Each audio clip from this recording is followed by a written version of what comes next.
567,715. That's the number of people experiencing homelessness on any given night in the United States.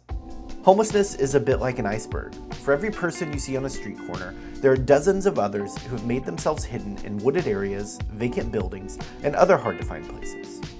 Metro Relief is working to end homelessness through an all-mobile, person-centered, and solution-first approach to helping people get off the streets.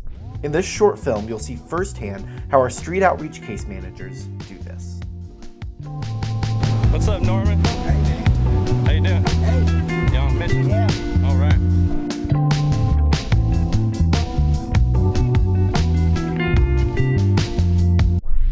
What's up, man? Hey, where's Matthew at? You seen Matthew? No? Oh, he took off again. There he is. What's up, Matthew?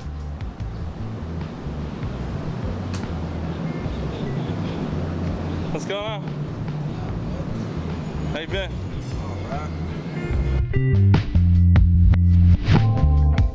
Matthew found himself on the streets following the death of his wife. He's been living outside for 7 years. When we first met him, he didn't have any of his critical documents, but he now has his birth certificate, social security card, and we're working to get him his ID. Now, when his name is selected from the housing list, he'll have everything he needs to get into his new home. It hasn't been an easy journey for Matthew, but as he likes to say, everything good takes patience and faith.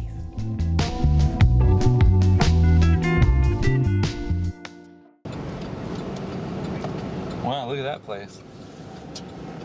That looks like it was like a happening spot at one point.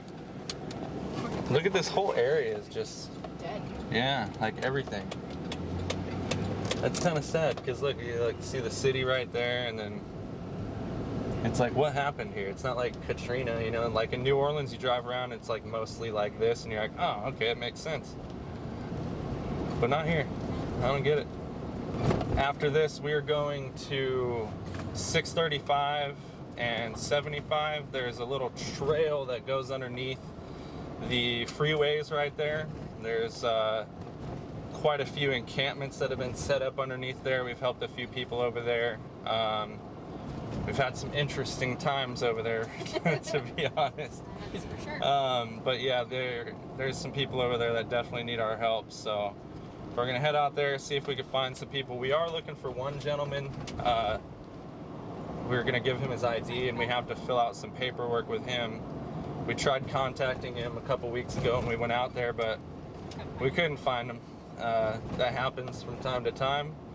You know, you tell somebody to meet you there, you meet them there, and they're not there, and then you'll see them randomly somewhere else a couple of weeks later or whatever.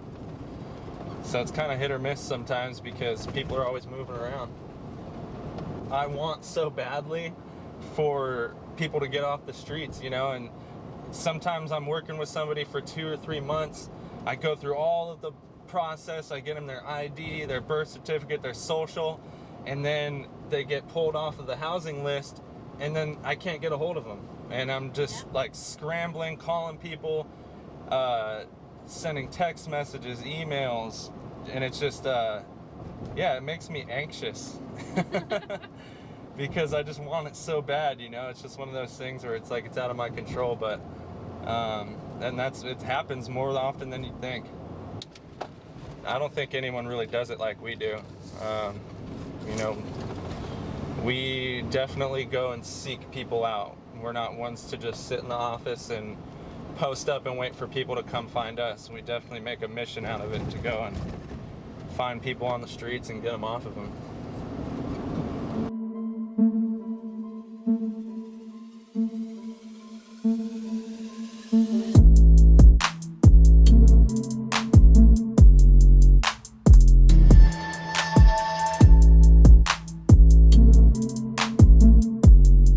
Ralph has been homeless for 3 years and has been unable to receive help without an ID.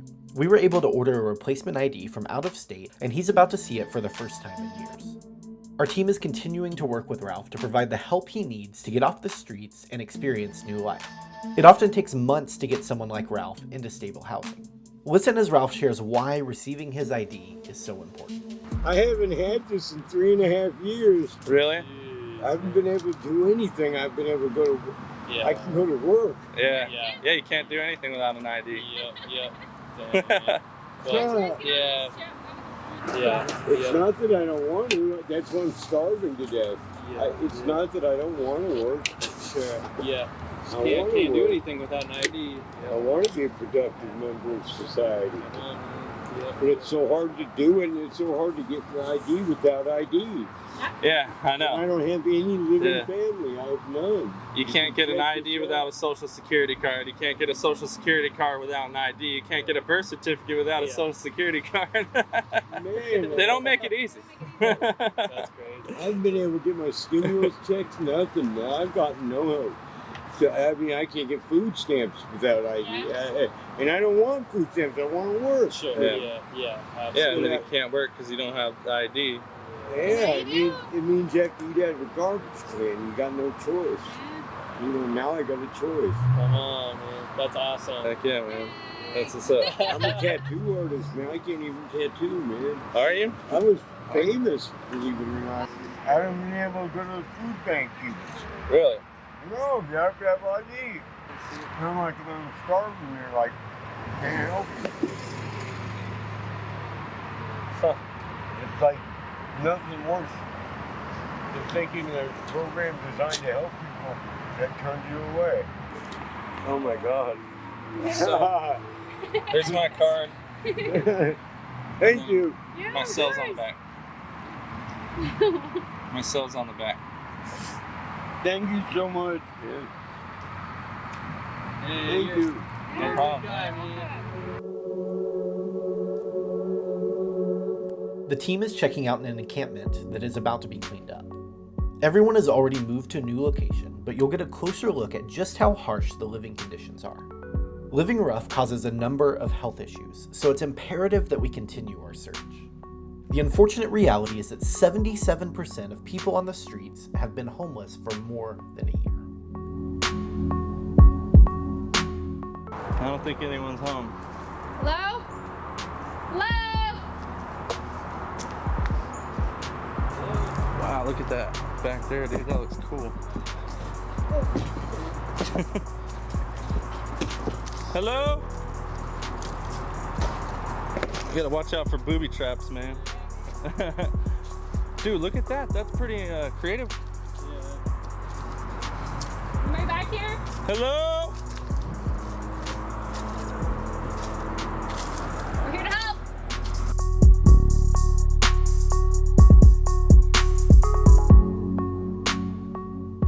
And a lot of times their stuff gets stolen. You know, they fall asleep on the bus or the train. They wake up and they realize their backpack's gone.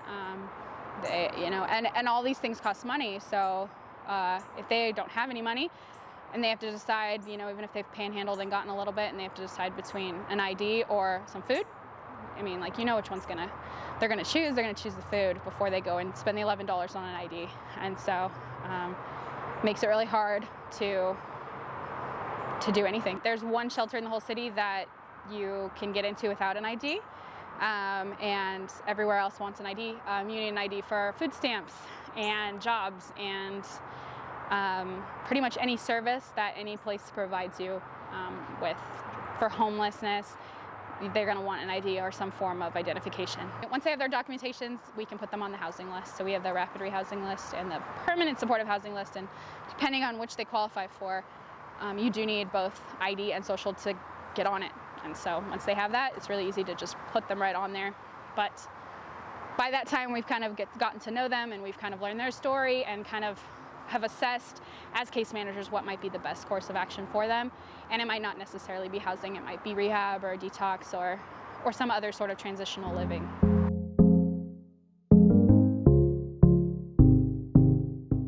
Are you Ricky? What's up? Is your name Ricky? No, Ricky's my buddy though. Where's he at? He's doctor's appointment to go to. Oh, he did? Yeah, he's gonna be back till like a couple more hours. Does he usually stay right here at this Exxon? Maybe we'll see right there by 7-Eleven.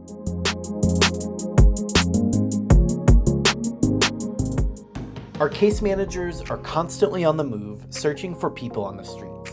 But they need your help. While some of our funding comes from government entities and private foundations, we still rely on the generous support of individuals like you to fulfill our mission. Whether you make a donation of $5 or $5,000, you're playing a critical role in helping people like Matthew, Ralph, and others like them get off the streets. Visit metrorelief.org to make a difference today.